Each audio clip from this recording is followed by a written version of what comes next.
Pues 6 minutos pasan de las 9:30, esta es una nubosidad que irá en aumento según Bordonado a medida que vaya avanzando el día y por la noche tendremos precipitaciones débiles, una inestabilidad atmosférica que nos va a acompañar tanto en el día de hoy como en el de mañana, con lo que hay incertidumbre sobre qué va a pasar en la Nochevieja.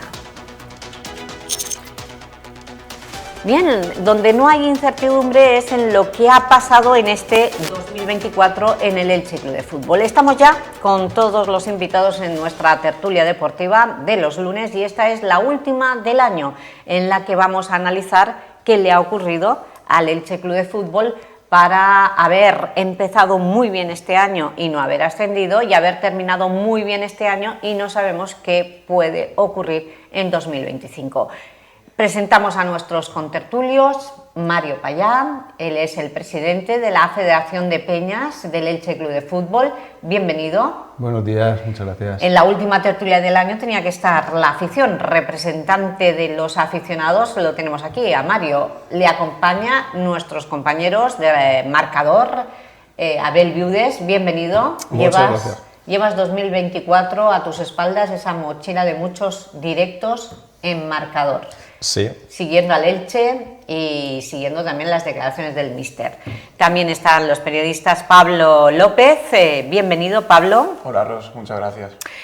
Te vemos trabajar aquí en verano, sobre todo, en invierno a estudiar. Y José Antonio González, bienvenido, José Antonio. Muy buenas, Ros. Sustituyendo a Paco Gómez. Bueno, José Antonio, empezamos contigo. 2024, si tú tienes que definir el año en materia deportiva para el Elche Club de Fútbol, ¿cómo lo definirías? Pues Ros, creo que ha sido una auténtica montaña rusa, porque lo que es el 2024, como empezó, es decir, la segunda parte del campeonato del Elche de Sebastián Becasese, empezó muy bien. El Elche empezó como un tiro. Recuerdo que el primer partido de Liga lo ganó en Tenerife, que encima era un estadio donde llevaba muchísimas décadas sin ganar y consiguió ganar 0-1 gracias a un gol de Rodrigo Mendoza. Encadenó muchas victorias consecutivas, además en base a una buena defensa, porque prácticamente no le hacían goles. Eso coincidió también con la llegada a la posición del pivote de John Chetauya. Y tengo apuntada la fecha en la que el equipo se vino abajo y fue esa derrota en la que todos los espectadores están pensando. La visita al barrio de Orriols, tocó jugar en Valencia el 24 de marzo, el Elche había encadenado por lo menos 3 victorias consecutivas, visitó al Levante Unión Deportiva defendiendo por primera vez en la temporada puestos de ascenso directo, es decir, la segunda posición. Le estaba dando un auténtico baño futbolístico al Levante hasta el minuto 65 más o menos, ganando 0-2, una auténtica exhibición, estrella una pelota en el larguero Tete Morente y a partir de ahí un penalti de Josan, el Levante se mete en el partido y acaba dándole la vuelta, el Elche pierde 3-2, yo me acuerdo que en Marcador lo comentábamos con Paco Gómez, decía, bueno, esto es algo anecdótico, esto puede pasar, pierdes un partido, pero la dinámica es muy buena y el Elche tiene que seguir ahí. Bueno, pues el Elche de las últimas 11 jornadas con Becasese solo una victoria en casa ante el Sporting de Gijón. El equipo se deshinchó por completo y acabó en una paupérrima 11ª posición fuera de la lucha, incluso por las 6 primeras posiciones. Una auténtica decepción porque el Elche era un recién descendido de primera. Becasese pinchó en el Levante y Eder Sarabia, ¿dónde remontó?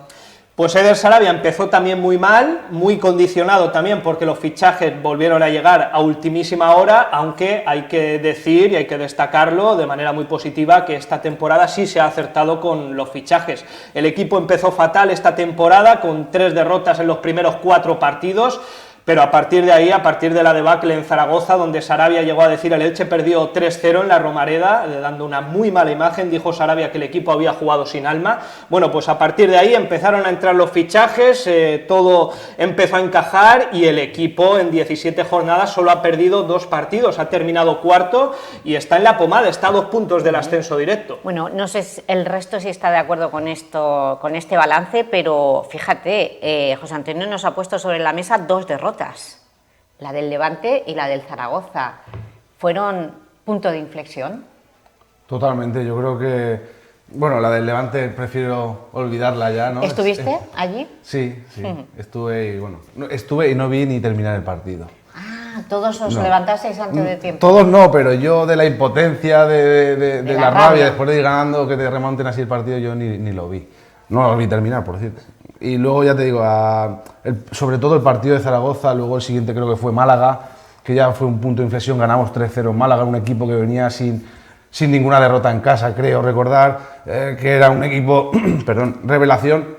Y yo creo que ese ha sido el punto de inflexión. Han habido partidos mejores y peores lo que queda de año, pero yo creo que sí que ahora se ve un equipo, como antes decía José Antonio, que en el partido de Zaragoza no se veía con alma, ahora ya se ve con alma, un equipo unido, que van todos a una, con mucho fondo de armario, que da igual quién juegue, que al final no se nota demasiado lo que es la diferencia entre un jugador y otro, y al final eso pues anima a la afición, crea expectativa, crea ilusión, y bueno, al final nos quedamos con eso. Y la semana pasada decía en el programa con José Antonio y con Paco que qué pena que llegue ahora el parón de Navidad, cuando mejor estamos. Ojalá no hubiese parón y siguiésemos así todo el 2025. Pues Pablo, tú eres periodista. ¿Cuál es el balance que haces tú de 2024? El balance, ¿Coincides con José Antonio? Sí, totalmente. Dos partes, dos temporadas diferenciadas, ¿no? Sabor agridulce.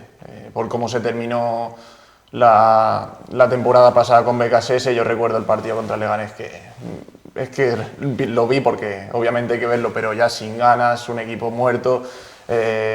Y esta otra, ¿no? El punto de inflexión está en, como bien ha dicho, en el partido contra el Zaragoza, donde yo creo que ahí ya se tocó fondo. Y a partir de ahí, bien por Sarabia también, por saber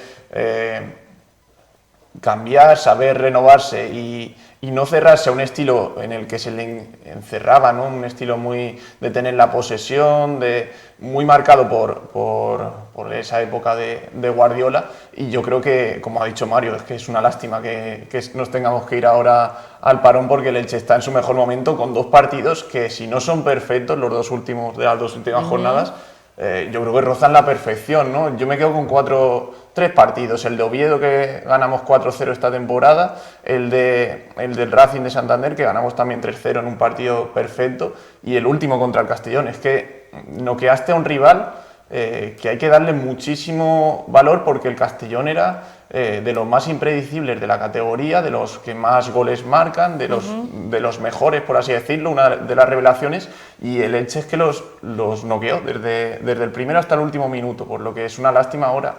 Sabor agridulce. Sabor agridulce, montaña rusa. Abel Viudes. Pablo ha dicho algo que a mí me sorprende, y es que tanto se ha tardado en cambiar el juego del Elche Club de Fútbol, porque lo cambió en la derrota del Zaragoza, según Pablo y según el análisis de tus compañeros. ¿Tanto se ha cambiado, sabiendo que, vale, se juega bonito, pero no era efectivo? Ya se lo decían a Sebastián BKSS. Yo creo que aquí el matiz definitivo es la integración de los fichajes, que vienen tarde y cuando empiezan a encajar estos futbolistas que era una incertidumbre en realidad, porque el propietario nos tiene acostumbrados en modus operandi, que llegan tarde, hay que integrarlos y no sabes cómo te van a salir, porque todo se ha dicho, los fichajes que ha hecho el Elche en los últimos años ha sido una total incertidumbre, y este año sí que hay que reconocer que se ha acertado en los fichajes, se han integrado rápido y bien, y eso hace que el equipo, no creo que sea... A ver, igual sí que influye, ¿no? Esa derrota contundente frente al Zaragoza también influye, por supuesto. Claro. Y ya no sé qué teclas tocaría el míster Eder Sarabia, que supo reaccionar muy bien, pero por supuesto yo creo que está marcado por esa rápida integración de los fichajes que han elevado la calidad del equipo, pues como Affengruber, jugadores que ya estaban, la recuperación de Alex Febas, que nadie entiende por qué BKSS se lo aparta del equipo, nadie lo entiende, nadie lo entenderá. Una de esas claves yo creo que también es que, a diferencia de BKSS, Sarabia yo creo que ha sabido hacer vestuario. Como se vio con BKSS, en el momento vinieron las vacas flacas, el equipo se derrumbó, y con BKSS es que los ves a todos unidos, ves a todo el vestuario enchufado, salga el que salga, te mejora el partido, que es una de las cosas... Con Sarabia, perdón. Entonces yo creo que también es una de esas dos cosas a tener en cuenta entre una temporada y otra. Sí, además de las cosas lógicas que hace Eder Sarabia, porque BKSS cambiaba futbolistas de puesto y hacía cosas que no... Bueno, Eder también ha hecho muchos cambios.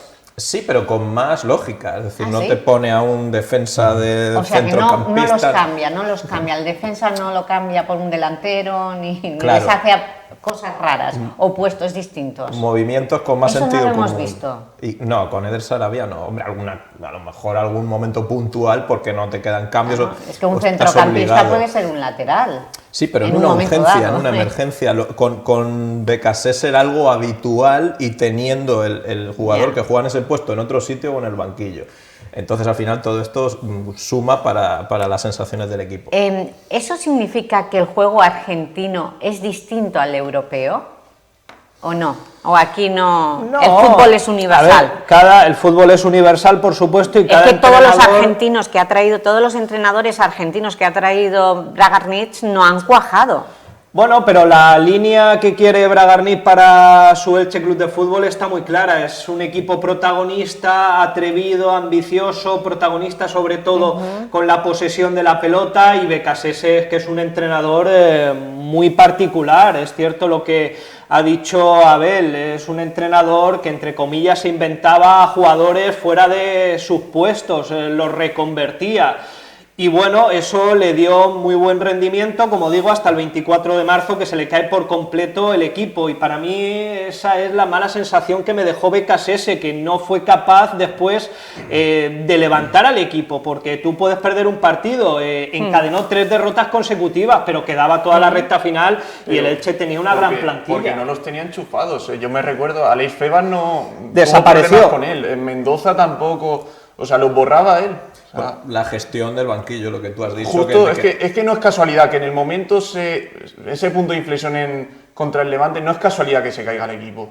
O sea, llegan las vacas flacas y no está el vestuario con el entrenador, y así se vio. Y así se ha visto con el de Sarabia, que en una derrota Queda todavía la segunda vuelta con terrible, Sarabia. Y la segunda llegarán vuelta. momentos complicados. Vale, Mario lo ha dicho, ¿tenéis miedo a que Bragarnik vuelva a hacer de las suyas y vuelva a vender delanteros importantes en este mercado de invierno? ¿Tenéis miedo, Pablo? Sí. Yo ¿A no ver? me escondo, sí.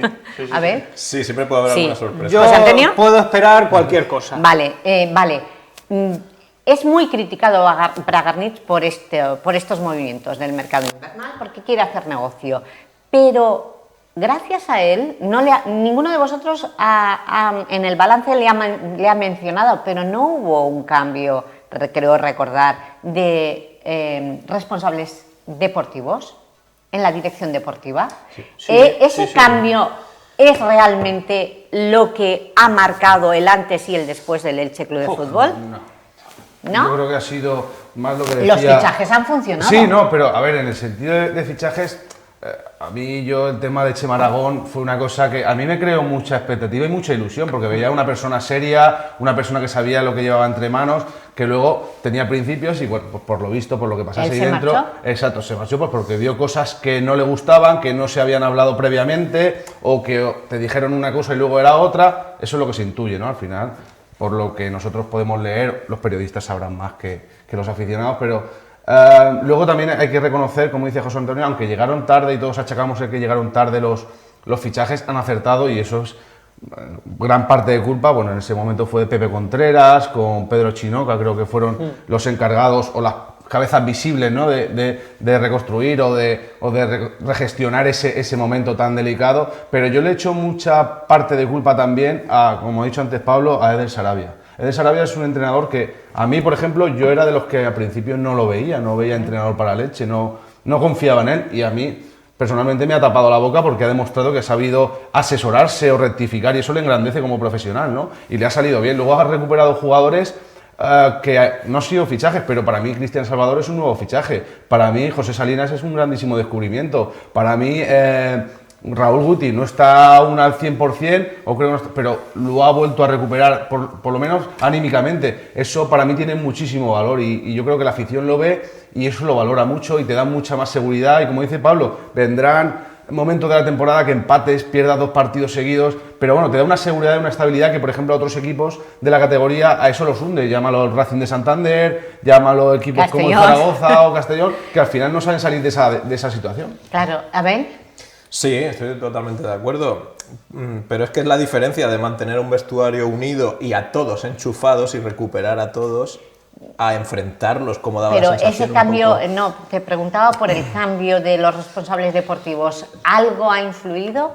Sí, por supuesto, porque han acertado con los fichajes, es que eso es innegable, algo han tenido que influir. Fue bastante rocambolesco el capítulo de Chema Aragón y daba muy malas sensaciones. Sí, claro. Sí, porque él a los 2 meses, creo que no llegó 2 meses desde que fue presentado y dimitió el 6 de agosto.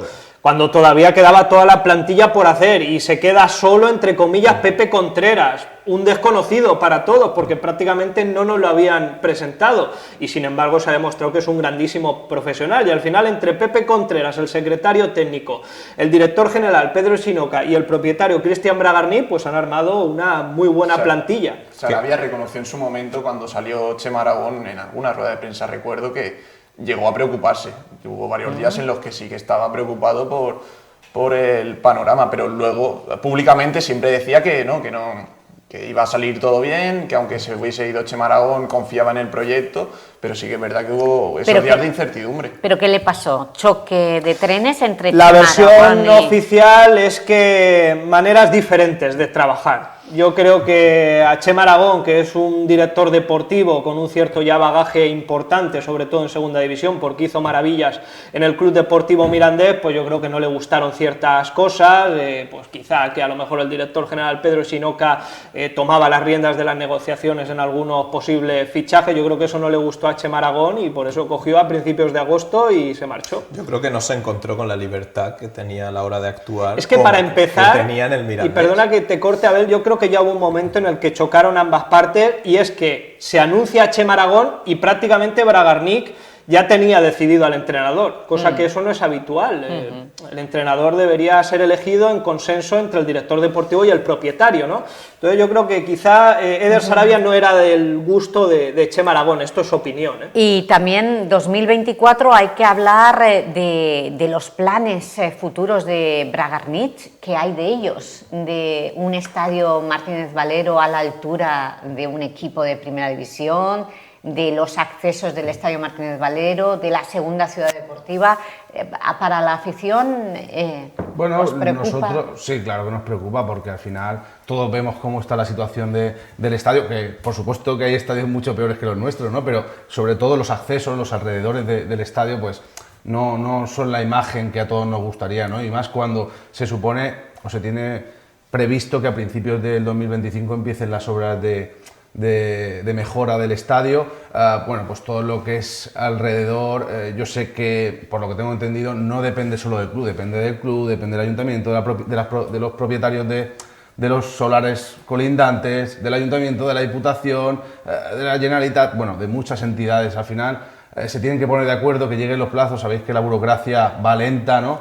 Pero nosotros sí, por ejemplo, desde la Federación de Peñas siempre hemos pedido tanto al club como al ayuntamiento que aceleren, que se pongan de acuerdo para desencallar este problema, porque sobre todo lo que son los campos anexos que habían antiguamente de entrenamiento es una imagen y encima, aparte de la imagen, que son peligrosos, porque son unos agujeros ahí con unas montañas de tierra que puede pasar algo, y no creo que una vez esté terminado el estadio remodelado quede bonito ese montón de tierra y de suciedad ahí, ¿no? Eso yo creo que es lo que más le preocupa a la afición, porque sabemos que se va a quedar bonito el estadio, claro, más todavía, pero ¿qué habéis hecho, aparte de reclamarlo? ¿Habéis hecho escritos? ¿Habéis hablado con Bragarnik? ¿Habéis tenido reuniones? Sí, en las reuniones que tenemos con el club lo hemos expuesto, y en las reuniones que hemos tenido en el ayuntamiento para el tema del convenio también lo hemos comentado. ¿Qué pasa? Que el club nos dice, bueno, la pelota está en el tejado del ayuntamiento con los propietarios. En el ayuntamiento, pues claro, hay unos procesos, unos tiempos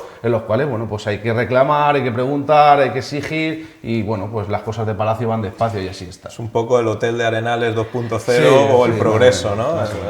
Es que es lamentable, es lo que ha dicho Mario, son agujeros los que tenéis allí, una imagen... Y suciedad. Bueno, una imagen tétrica, la que dais, sobre todo peñas como vosotros, una federación de peñas que os habéis movilizado, y en 2024 habéis hecho con el convenio de la Consellería de Turismo, traer turismo a Elche con el turismo deportivo. Es que la imagen es lamentable la que se puede dar. Hombre, tenemos la grandísima suerte de que Elche es una ciudad preciosa, y al final, bueno, pues todo se puede camuflar. Exacto, al final llegas al estadio y vas a lo que vas, ¿no?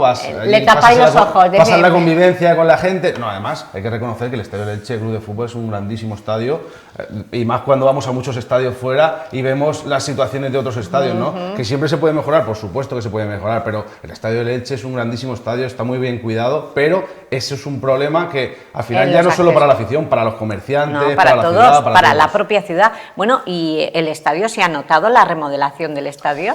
Pues van a empezar las obras a principios de enero del próximo año, del 2025. Ese fue el proyecto que nos mostraron y que presentaron hace ya bastantes meses, y las obras para ese nuevo envoltorio que va a llevar el Estadio Martínez Valero deben empezar en enero. Pintaba bien. Pintaba bien, ¿no? El proyecto. En general, bien. Ahora gustó mucho. Falta ejecutarlo. Bueno, hemos hablado de Bragarnitz, es importante, de los místers. Vamos a hablar de los jugadores, porque hemos visto, por ejemplo, unas imágenes del entrenamiento. ¿Qué hay de jugadores para vosotros en 2024? ¿Cuáles han sido los jugadores más destacados del año? Pues, por ejemplo, yo destacaría la vuelta de Aleix Febas, como comentaba antes Abel, porque es verdad que es un jugador capital en el centro del campo, y en la segunda parte de la temporada con Sebastián Becasese inexplicablemente desapareció de las alineaciones. Es verdad que volvió Jon Chetauya con muchísima fuerza, como he dicho antes, pero es que Febas desapareció. Estaba en un momento extraordinario y ya prácticamente no volvió a jugar. Y Mourad, por ejemplo, vamos uno por uno, no sé si nos dará tiempo. Febas, importantísimo. Mourad, que no había quien pudiera marcar un gol.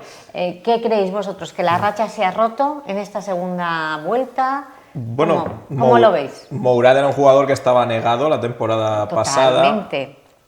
Jugó muchos minutos y marcó pocos goles en proporción a los minutos que jugó, pero aquí sí que hay que reconocerle a Becasese las cosas como son, que no sean todo palos, que le veía algo a Mourad, le vio algo a Mourad, apostó por él. El año pasado, la temporada pasada no dio el rendimiento que se esperaba, pero este año es a la inversa, ha jugado mucho menos y ha marcado muchos más goles. Por tanto, es obvio que el chico tenía algo, y ahora empezamos a reconocer, bueno, pues igual la renovación esta que en su día veíamos una locura, no estaba tan mal traída. ¿Y Soricaba? Bueno, Soricaba, bueno, como suelen decir, segundas partes nunca fueron buenas, ¿no? Pero esto de los delanteros es muy relativo, igual que está diciendo Abel hace un momento. En la temporada pasada Mou no marcaba ningún gol, este año máximo goleador, si no me equivoco, ¿no? Del equipo. Sí, bueno, máximo. pues esto con Soricaba puede pasar lo mismo, ¿no? Ahora ha terminado muy mal el año, imagínate que él empieza enero a tope y empieza a marcar y entra la pelotita, y también ese punto de suerte que siempre te hace falta, y dentro de un mes y medio es el ídolo de la afición, ¿no? Es que es muy relativo, pero yo sí que haría hincapié, ya que estás diciendo jugadores, vuelvo a repetir, hay muchos jugadores, Nico, Febas, pero yo, un chico de la casa y que me ha sorprendido, José Salinas. A mí, de verdad, Salinas. es un jugador que yo, por lo que luego he hablado con José Antonio y demás, era un jugador que tenía muy buenas expectativas, pero yo no lo seguía. Y lo ves, y es un chico correcto, siempre está en el sitio, nunca falla. No es que sea el mejor del partido, pero siempre está entre los 3-4 mejores de cada partido durante todo lo que llevamos de temporada. Y eso es muy difícil, para un chico tan joven y de la cantera. Y más teniendo en cuenta el nivel que estaba ofreciendo Carlos Cler la temporada Exacto, pasada. O sea, yo exacto. jamás habría sentado esta temporada a Carlos Cler, y no lo estoy echando de menos por el gran nivel que está Exacto. ofreciendo Salinas. O sea, yo, aparte de los Nicos, porque yo creo que están un escalón Los por Nicos, encima, ¿se irá algún Nico en el mercado de invierno?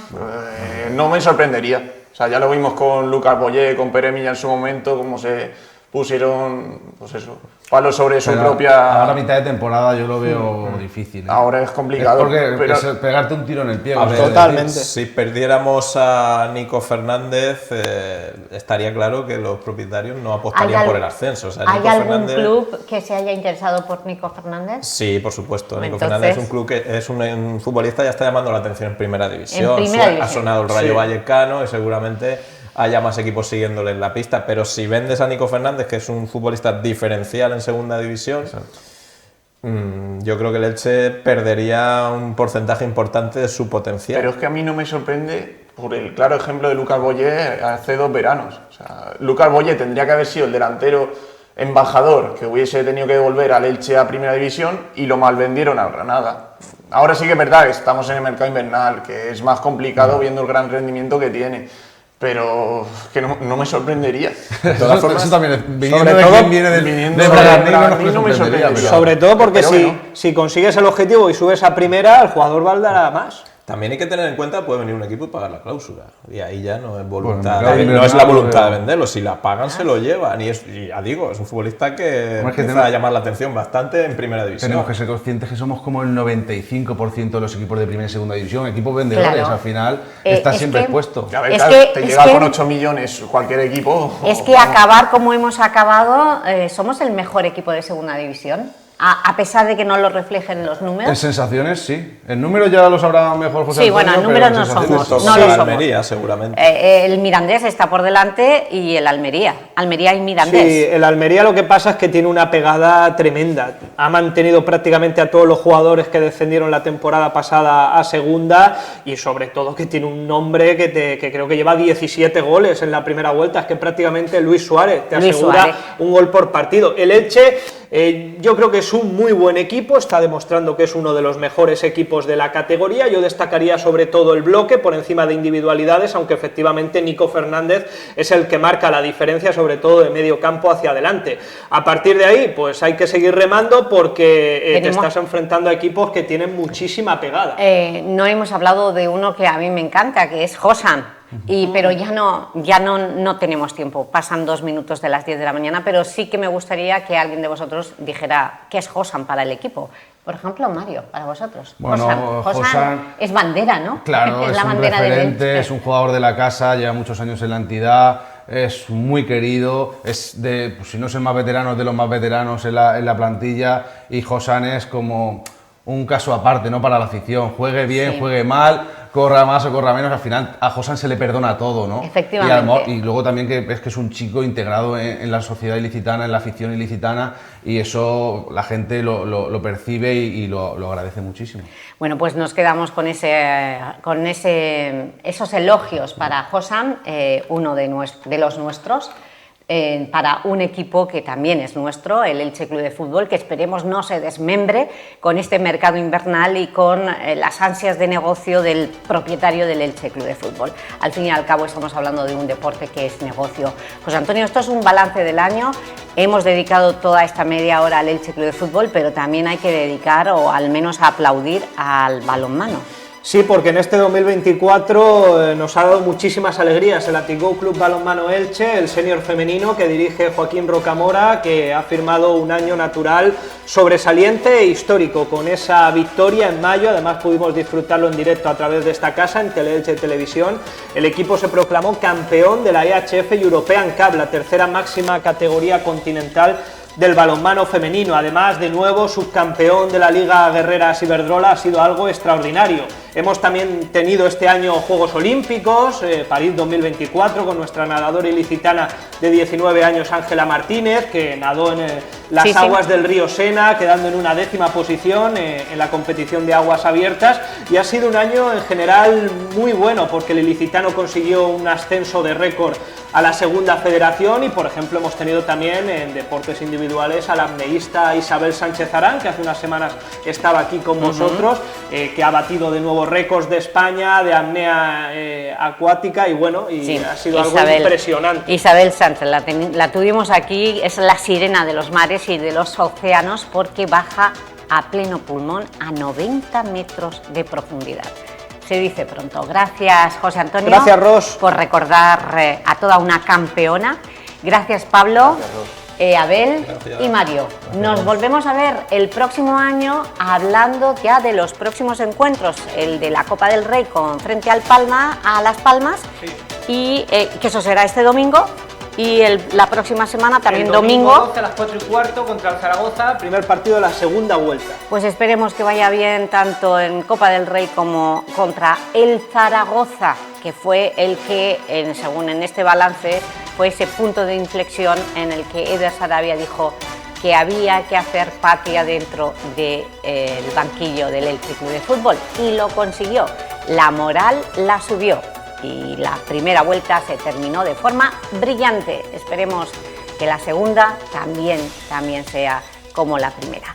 Gracias a nuestros contertulios, nosotros nos vamos unos minutos a publicidad, tiempo suficiente para traer aquí a la concejal de Turismo y Cultura, Irene Ruiz, para hablarnos de ese año jubilar y de esa inauguración.